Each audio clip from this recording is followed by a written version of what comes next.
Inner Voice, a heartfelt chat with Dr. Foojan. Hello, everyone. Welcome to the Inner Voice podcast. It's so great to be with you today.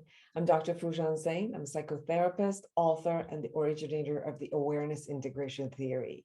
Our conversation is about what matters most in our life, our mind, our thoughts, feelings, actions, relationships, and our fulfillment in this beautiful journey of life. I want to share with you good news about the new book that is published and out. It's called Intentional Parenting, a practical guide to awareness integration theory. This is a collaboration with two of my wonderful colleagues, Dr. Nicole Jafari, who is a professor in, I think, 3 universities, Cal State Universities and Chicago University. And her expertise is in development of human beings and children. And I also, Dr. Eileen Manukian, where her specialty is early childhood development. So together, the 3 of us have written this book. It feels more like kind of instructional. You can look at it as a textbook. You can look at it as a guidebook, which takes you from the theoretical backgrounds to it from infancy all the way to adulthood. And whether you're a parent, grandparent, caretaker of children, a school teacher, someone who babysits, who's a nanny, someone who teaches actually all of these, all of it's going to help you because it takes you systematically through different ages and what their needs are, what their developmental stage as a normal developmental stages, what are their emotional and cognitive stages, and what can you do from the awareness integration theory to be able to do better parenting and actually intentional parenting. So I'm hoping that that would really serve you and support you in making these decisions easier for you and how to do them. I am excited in this episode to chat with Ray Arata. He's an award-winning diversity, equity, and inclusion leader. He's a speaker, consultant, trainer with global clients from the PwC to Verizon to Toyota to Bloomberg.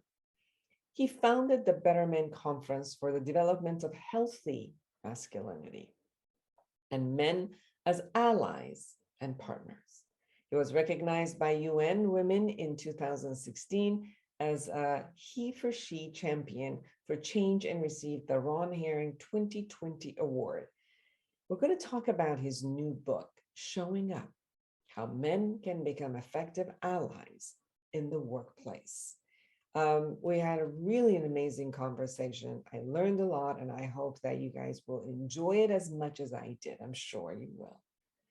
Subscribe to this podcast on my YouTube channel and connect with me through my website, foojanzeine.com, or any of my social media.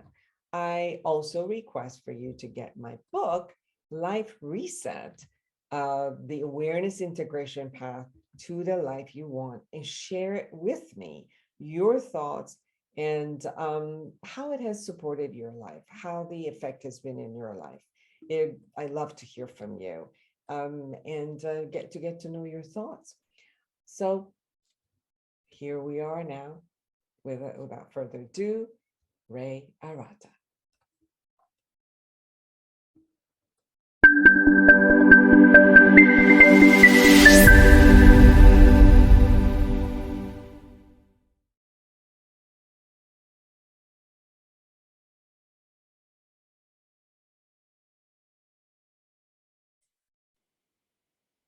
Ray Arata, everyone. We're talking about showing up.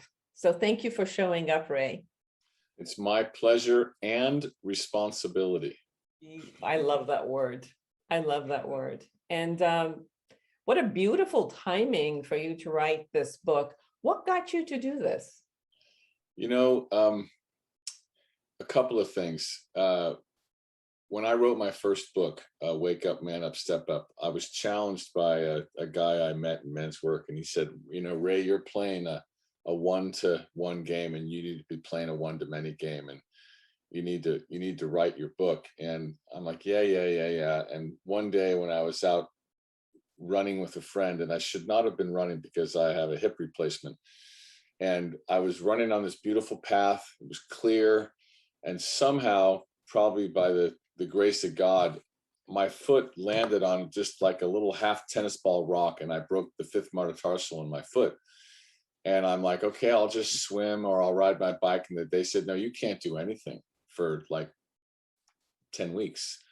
So a little voice in my head said, this is probably a good time to write the book. And I hired a book coach, and I wrote the first book, because I was at this point where a lot of my men's work experience had it was all in my head, and I needed to get it out in an orderly format. So fast forward, I write the book, I meet a diversity and inclusion consultant, and she says, Ray, you really have something here, but you need to take your message into corporate America, because those men that look like you and sound like you, they need to hear this. And so she invited me to, or challenged me to go to a women's leadership event, hosted by Watermark. And I went, and she said, you'll probably be the only guy, just go and listen. And when I went there, listen, I did. I was the only guy there. And that's when it hit me on a deeper level. All those things my mom said to me as an Italian American woman, where all the rights and privileges and opportunities went to her older brother because he was a boy, and she didn't get the same. So click. Then I thought about my wife, who was the oldest of 7 in an Italian family in San Francisco. Her father, John Barbagelata, a well-known supervisor who ran against Mayor Moscone. And then my daughter, who was going to be graduating from Duke with a degree in computer science. Like, I realized, somebody needs to do something. Maybe it's me. And that's what had me create the Better Man Conference. And so, unbeknownst to me, when I created the Better Man Conference, a place for companies to send men, and anybody else for that matter, to be better allies and leaders, that put me on a huge learning curve, like this steep. And when the pandemic hit, once again, that little voice in my head said, it's time. Time's up. Me Too, COVID, Black Lives Matter, all these events have formed a perfect storm. Ray, write the book. And my buddy Mike Robbins, who's a 5-book author, introduced me to his agent. She loved the idea, signed me, pitched me, and then I wrote the book. So that's kind of the series of events that led me to write the book. Well, everyone, since we're talking about it, I want you to see it. The book is Showing Up: How Men Can Become Effective Allies in the Workplace. And it is so, so necessary. There are a couple of things that I really, really enjoyed about this book. One is the word you use, which is taking responsibility for action. And I think that it was just so important. I heard you say in your book that, first of all, it takes a willingness to get here. 2, it takes the awareness, and then taking responsibility for your action. And what I loved, I read this in your book, says, when a male leader stands up in front of a room of men, admits his own failings, takes accountability for what happens on his watch, and publicly commits to be better, it's a powerful model to emulate and follow for the man in the room. It also sends the message to the women that men are capable of making the transition to be more inclusive. That is an appropriate leader, regardless of gender. But I think that is so important when you say that, because I think that the ego sometimes of men thinking that if I say that, I'm going to look weak and people are going to take advantage of the situation. So I have to always come across as this do not touch power that it's here. So share with us. I'm very impressed that you did your homework and you pulled out a very, very important message in the book that I speak to all the time, whether I lead a training or whether I lead a conference. When my sponsors want to be involved and be part of the narrative, I ask to speak to the CEO or one of their upper level executives, and I have a little coaching session with them saying, your vulnerability, which means power, not weakness, because I've learned that my superpower is vulnerability. It's hard at first, but then the more I did it, the more the easier it became. That you're going to pave the way for other men. And so back to 2019, we're at the Better Man Conference in New York. Moody's is our lead sponsor, and the current CEO of Moody's, then the COO, him and I had a little talk because he was going to open up the conference. And I get an email from him 2 days before. He says, "Ray, you're not going to believe this. Got some feedback from my wife. I've got a story to tell." And he gets up there and he proceeds to say that, his wife's an executive at another company. And he basically said some things to her when she was trying to explain something to her. And she looked at him and said, "You're just like the rest of them." And it just went going, and it hit him. And he realized what he had done and the impact that it had created. So from a taking responsibility perspective, he took responsibility, because I talk a lot about what it means to be an ally. And over the course of our conversation today, I can walk your audience through the 4 steps of the ally's journey. But be that as it may, I realized how important that was. And so when I did the San Francisco conference, I was up on stage and I said to the guys, "I'm going to prove a point here." And I said, "Hey, to the women in the audience, if I admit I'm afraid, or I don't have the answer, or I'm, feeling sad, do you trust me more or less, by a show of hands?" And all the hands went up. And the point I was seeking to illuminate was that when we're vulnerable, we engender trust, which is the flip. We're not in archaic times where I have to hold my shield, and if I drop my shield, you're going to kill me. We're not in those times anymore. So a lot of what this is, from a vulnerability perspective for men, it's a rewrite of the narrative of what it means to be a man. Put another way, healthy masculinity, and how men and others are hungry for it. Very much. I think what you said in your book is that there's a way that a man has been set up to live, which all men kind of try to be that. And then women also have subscribed, which is no longer working, which is they don't show emotions, always confident. They cannot show any of their insecurities. They don't ask for help. They don't even ask for addresses. Or directions. That's the man box. What you're speaking to is the man box. All the decisions, they have to make all the decisions. They have to be the provider. They have to be, sexually dominant, continuously play and talk sports, and they're never disabled or handicapped or unemployed.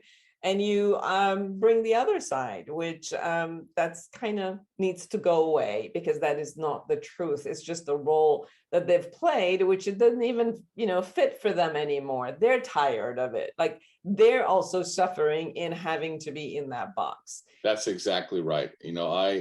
I say this has been lurking. A lot of guys, when I bring this forward, some of them say, "I don't do that." And the deeper truth is, these rules are lurking in the shadows. They do drive our language and our behavior. And if we can't own how we're capable, then unconsciously we'll step into one of those things. And one of the best things I invite men to consider is get curious about, and get interested, and get invested in how others experience you. As you were talking about this showed up for me in 2 ways. The healthy man that you talk about is sharing experience, emotions, admitting to themselves and others that, they don't have the answer, that it's okay, and ask for help and contribute, to decision making. So there's one aspect of the toxic masculinity that I think a lot of times people share with each other, is that when a man which is has a little bit more of the feelings, and has the respect and the decision making with their wives, there's a lot that is said sometimes by men to even ridicule them. They call them whipped. I won't say the, the first word, but just Yeah, I know. And then it's almost like, although they would have to, they love to be able to do this cooperative stance with their mate and decision makings and all of that. But when they gather in a party or at work with a bunch of men, then they have to pretend that they're completely somebody else and ridicule women and, look at women in a different way and objectify them. Or it's very interesting in how the role changes suddenly, because they have to go into the box and perform in order to even be accepted by other men, even if none of them are the same out of that like little party that they are. Like they might come in and play this role with each other and huff and puff. Yeah. And then all of them might actually go and really enjoy being who they are. What are your thoughts about that? Well, generationally, the behaviors you're speaking to is more prevalent with people in my age group. Now I'm 59, so that includes guys in their mid to late 40s up into their 70s. So there's that. And what I say to that is, and I can say this as a strong, emotionally aware, very capable of being vulnerable man, that let them have at me, because all that, when they open up their mouths and say that kind of stuff, it tells me a lot more about them and their insecurity. So when guys react that way, unless they're emotionally literate and they've done work on themselves, they're speaking from a place of insecurity. And so as a white cisgendered, male guy, if the worst thing that's going to happen to me when I step into allyship or being a leader is that I'm going to be made fun of, as opposed to being a man of color or a man who identifies from the LGBTQI community, that I could actually be killed or hurt, then I can take a breath and keep going and not let those schoolyard immature antics prevail. So that's just me. And at the same time, I'm always encouraging men to get past that. Now, that's my generation. You look to the younger generation, my son's going to be 28 in September. So his age group all the way up to late 30s, they've figured out a lot of this stuff already. And so it's not as much of an issue for them. Now the pendulum has swung, so they have their own set of issues that they need to come around to. But by and large, this is the patriarchy and power dynamics that I want to dismantle, which is why this year, when we do our Better Man Conference on November 2nd in New York and San Francisco, same day, same time, along with a virtual audience, we're going to dismantle patriarchy, power and privilege, and contemplate positive patriarchy, sharing of power, use of privilege, right? And so, my message to the men, regardless of what your age group is to consider, like I said earlier in our conversation, how do you want to be experienced? Do you want to be experienced by people around you as that guy, the dinosaur that is, at the whim of toxic masculinity? Or think about your wife or sister or mother or kids or colleagues, because they're watching you. And you do have a choice. Yes. But when you said that, this showed up for me where the United States is a great melting pot of a lot of different cultures. Now, many countries around the world are still pretty much a patriarch, and you can't necessarily, like, beyond Northern Europe, most of the other countries are still uphold a lot of patriarchal systems. So when you have the group who are from those countries, they're immigrants, they're working in the business systems around the world, in the United States, and they're part of the company. How does that concept of let's shift the patriarchal construct of what we just talked about, men in the box, they make decisions, this is what they do, they make the real decisions. How have you experienced that when you come into a company which has all of this type of diversity, which completely different backgrounds, which, as you said, even when they go home, even if they're living in US, but they go home and they go into the same culture that has been fed from wherever they're from. For example, originally I'm from Iran. That is a patriarchal system. That's right. Right. So it's almost like, and I have a lot of clients, I'm a therapist, I have a lot of clients from Middle East. Yeah. A lot of people who are listening to us might also come from that. So the word, like, we're dismantling that type or bringing a healthy patriarchal system might have like, Yeah. What are you doing? What are your thoughts about this? So there's systemic and there's personal. And what I will tell you is there is a global shift. And I've worked with audiences from around the world. The EMEA region is hungry for this. The UK, Western Europe, to some degree, Eastern Europe. And there's a common through line for all of them, and that's the heart. And so I seek to appeal to the human inside the man, the heart inside the man, and at the same time, culturally sensitive that I'm an American, Italian American, and I'm aware of what it's like here, but the same pushback that you're speaking to in other cultures, I experience here. So my personal decision is to keep going and to bring the heart forward. Ultimately, it's going to be their choice. And so those men have beating hearts, and they have daughters, and they have sons, and they have wives. So whether I shift the conversation to respect, right, and love, and whatever the case may be, I'll do whatever I need to do to get these guys thinking and feeling. Regardless of culture, they don't need to be an ass, right? They don't. And so, and when I go international, I liaison with somebody on the ground so that as a coming into a different company culture, I don't get spit out or rejected like a virus that they don't want. So that's part of my culture work in the background. One has to understand the ecosystems inside a company and inside a culture. So the only thing that can permeate that is heart. That's it.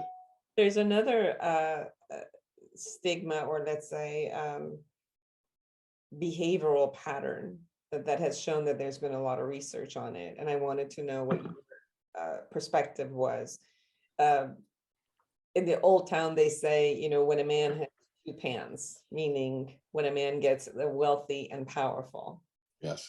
That they decide that it's okay to have affairs, to have, things that are, to act in a way that is more objectifying people around them, including other women. What are your thoughts on that? So that's the ill effects of having power and ego unchecked, and a demonstration of what I would say, in my work, I often talk about how, when I did my men's weekend in 1999, because I got feedback from my then wife and work, I said, I learned that the pained little boy in me was driving the adult bus. And so when men step in to do that and they start justifying their behavior, that tells me who's driving the bus. It's not the mature, inclusive leader. It's the angry teenager that wants to get his, and he's not thinking about anybody else, right? And society perpetuates that and makes it quote unquote okay. But if you look around with how fast social media is bringing to light things that are happening, more people and more voices are coming forward. So as far as I'm concerned, it's just a matter of time. where things are going to change. And right now you have a lot of men who are, I talk about this in my book, the 5 states of men that exist inside orgs. One of them is a group of men that feel threatened by diversity initiatives because it threatens their job, the operative word being there. That's their unexamined privilege. That's the same group of men, the white men, that say all this attention on white men is a distraction. Well, if you're a white male guy, of course it is. But once again, there's your privilege. And there's a way to flip all this. There's another group that don't feel included because inside companies, there's groups for women, people of color, LGBTQIA, but they're saying, what about me? That group can be converted because they're temporarily feeling excluded. The biggest group are the ones that are afraid to say or do the wrong thing, so they do nothing. That group is significant. And then there's a group that want to know what to do, but they don't know what to do. And then there's the few, the proud, the allies in training. So these groups all have required different approaches to them. And the word I would want to offer you and your listeners is what we're really trying to do here at the end of the day is to activate men, to activate them. The word that keeps coming to me as I read your book is becoming an adult, becoming a mature.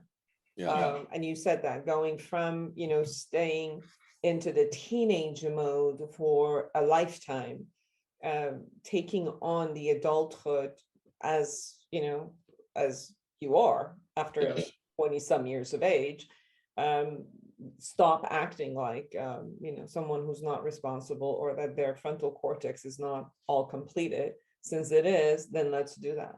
One of the things that I really enjoyed, and I said that to you before the show, is throughout the years, most of the attention, rightly so, also has gone to empowering women around the world who have not been empowered, whether they weren't empowered because of the man's role or the women's role who had bought into the man's role and lost their own, or if they wanted to fit into the business world and industry. Right. Survive, they needed to also uphold those type of cultural rules in order to survive, and they learned their own games and manipulative way of doing it.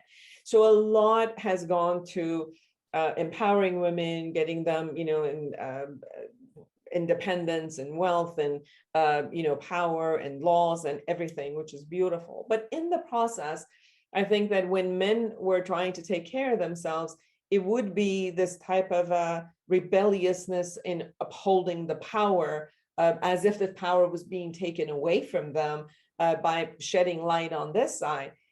But the conferences you're creating in this book, it's so much about bringing the two sides that work. So the parts of what we knew about masculinity and femininity that worked, and bringing it and balancing it in a human being.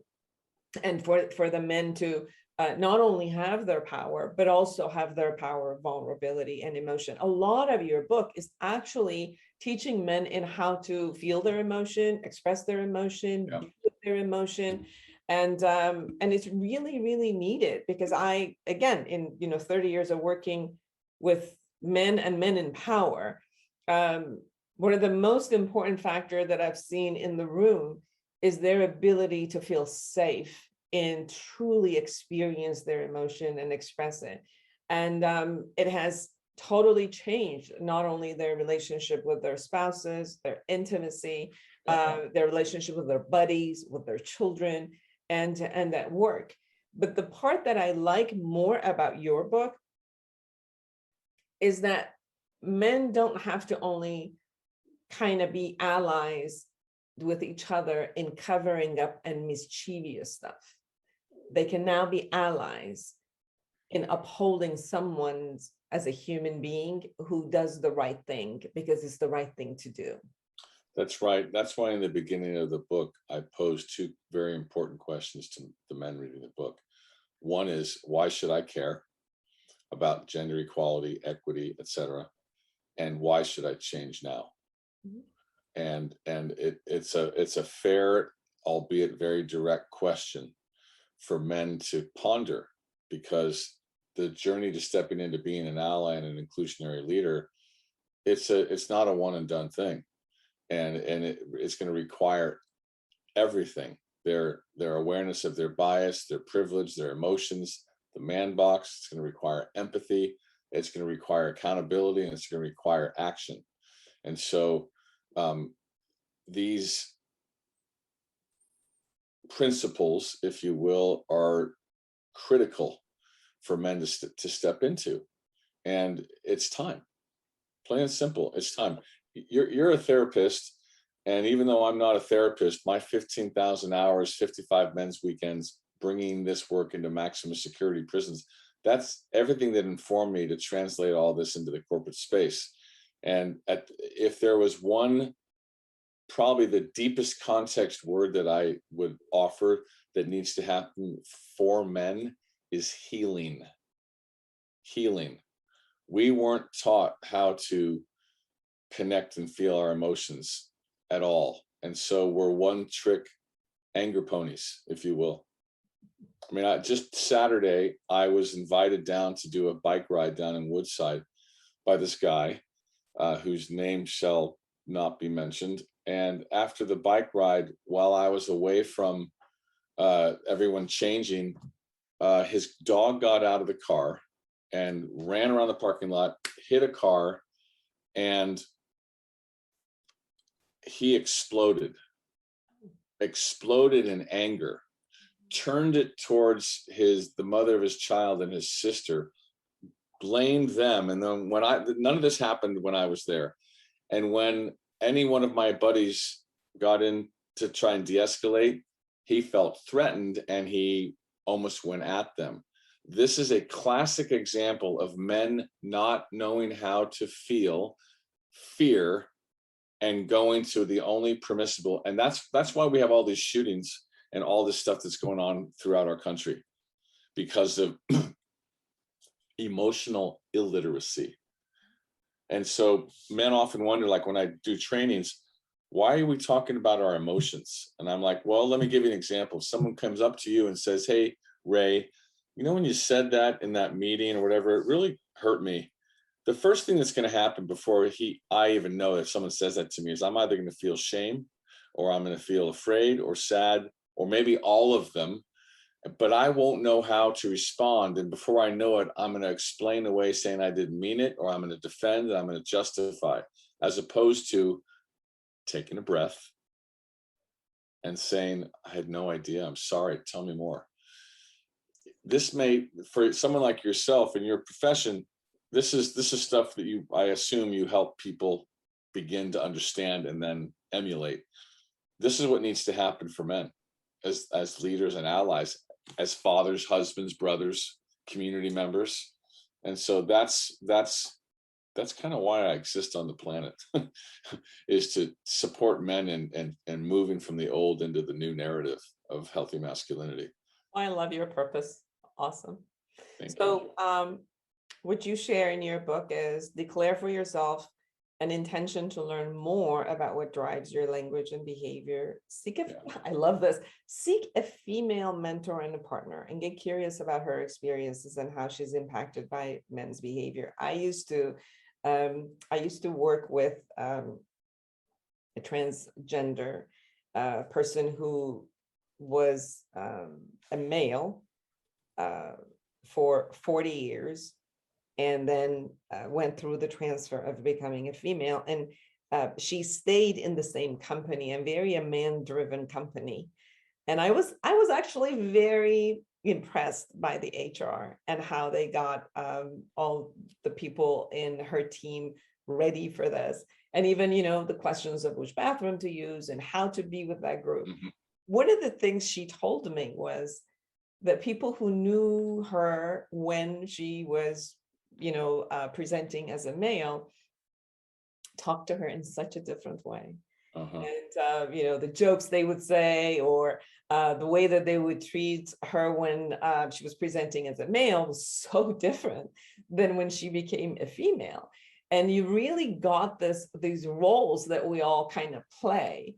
And that everybody kind of, it's a cultural perspective that we have. So when you say, get for a man to get a mentor who's a female, or vice versa, any female, get a mentor as a male to really know what the other genders are, or even, at this point, a non-binary, to really know what the experience is. Other people have different experiences. And then you share about seek and secure a male support accountability buddy. So you could also share those concepts. So what's the question? Nothing.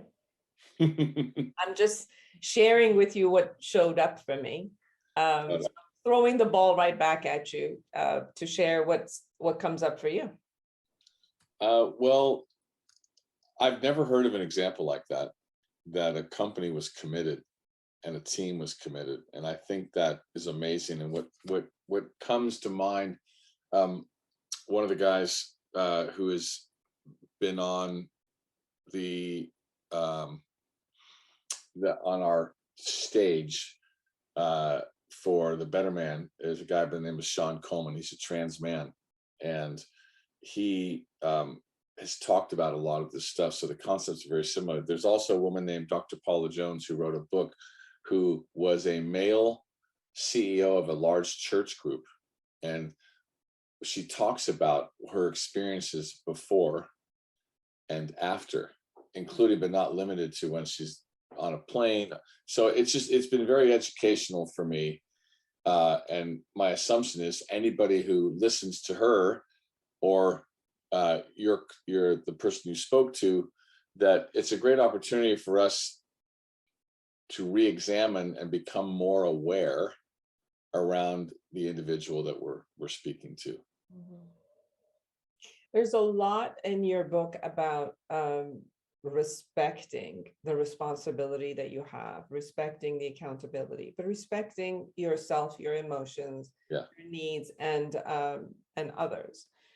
You also shared about the heart being the character, like growth, creating growth mindset, listening and learning something you don't know, empathy, compassion, generosity. So really the Betterment Pledge is, I will forever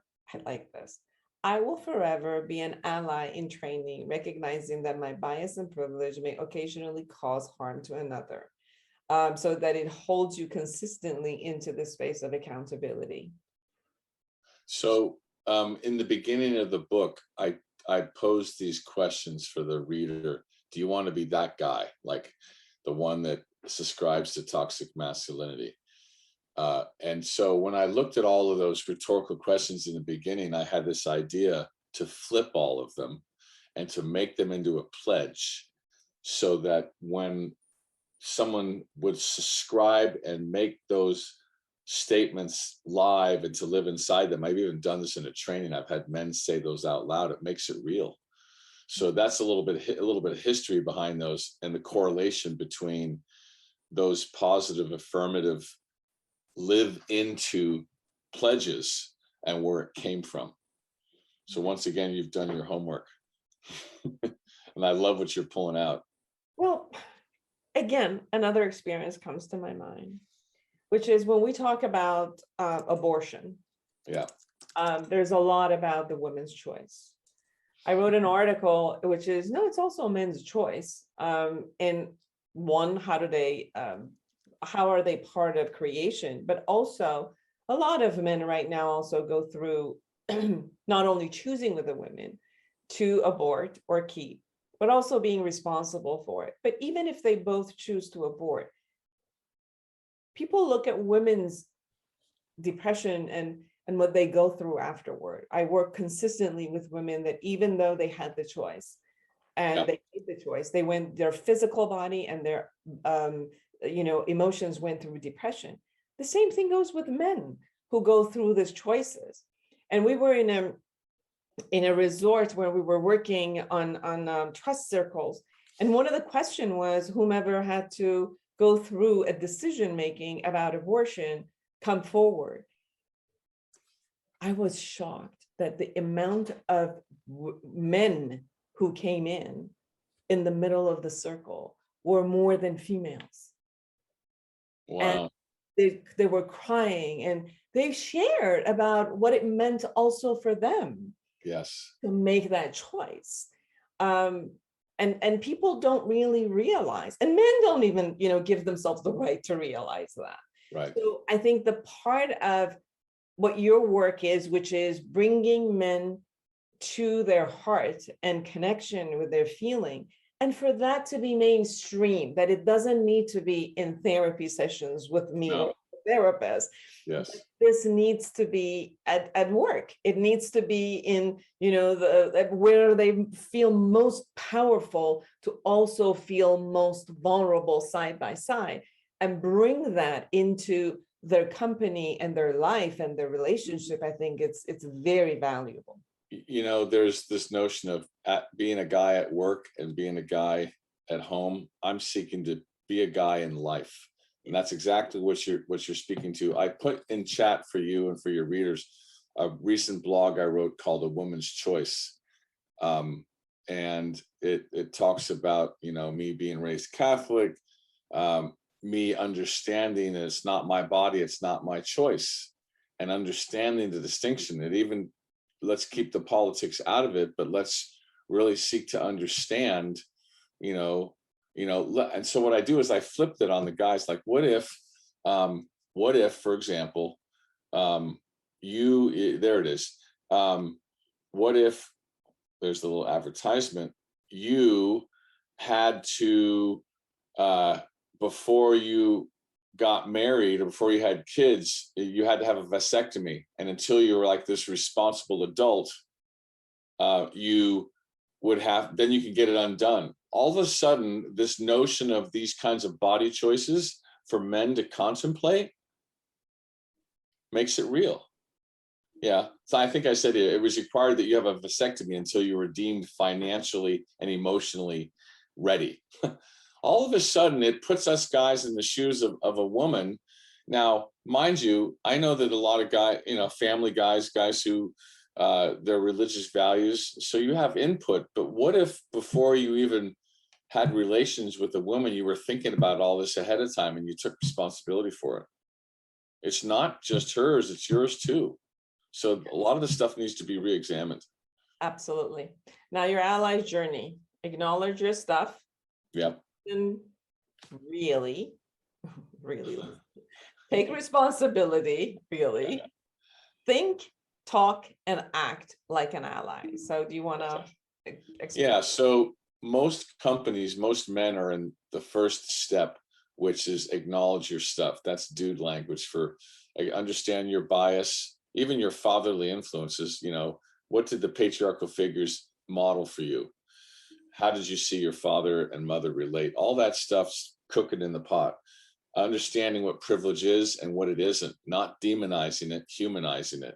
Understanding and connecting to your emotions, and then this thing called the man box, understanding that it's pervasive.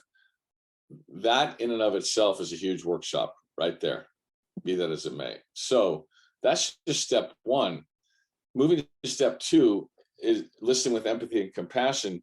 Has two aspects to it: listening to yourself and listening to others. And what I often tell men is, this is about presencing the lived experiences of other people, not you, them.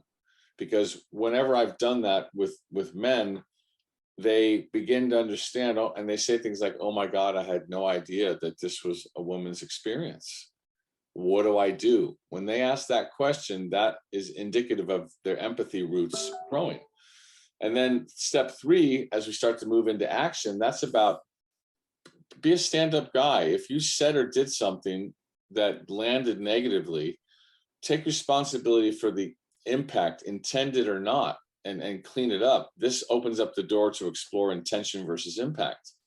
And then ultimately, where the rubber meets the road, take action, change your behavior. So the think, talk, and think, talk, and act like an ally was a play on the Better Man cards that we have, that I thought, let's bring that into the fourth step so that we can get guys in their right mind, their right heart, and they can shift their language and their behaviors. So that's why I kind of put that towards the end.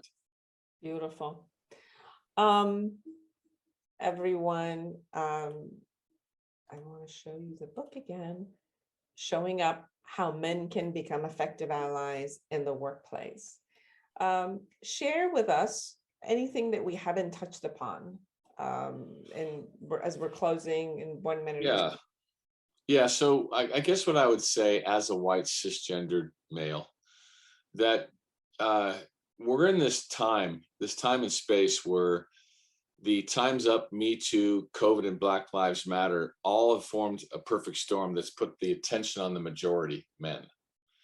And so the majority of us are good guys. We care. That's why I talk about that care piece in the beginning of the book. But the question for all of us to ponder for ourselves is, do we want to be part of that minority, the few bad apples that's been writing the narrative that we see in the news? And by the way, if we don't do anything from the place of the majority, we're just like them. Or do you want to step out of your comfort zone, put yourself on the path of being an ally, and start to do the work? My hope is that the answer is yes, and there's a lot of ways you can do that. One is go to showingupbook.com and you can order the book, and there's a way to register for a free virtual Better Man ticket for the Better Man conference, November 2nd. If you are a leader in a company and what I'm saying is resonating with you, reach out to me at ray@bettermanconference.com and talk to me about sending a delegation or being a sponsor for our event. So, and go to bettermanconference.com and sign up for our newsletter. We're doing a lot of stuff. I'm going to be doing a LinkedIn Live with Jennifer Brown, a 3-part series. It's free. You can come and learn. That's what this work requires. Yeah, so that's it. Beautiful. Everyone, go get the book, Showing Up, How Men Can Become Effective Allies in the Workplace, and sign up for Better Men Conference. I just love this concept of being an ally. An ally means to all, men and women. And I think that it's the essence of, we're so divided right now, that this essence of coming together and cooperating and listening to each other and being, each other's allies and our own, in a sense, the internal part of us, it's so, so important. So thank you so much for being in my show. It was my pleasure. Thank you. And for all of you who are out there, create an amazing world for yourself and everyone around you. And until next week, bye-bye.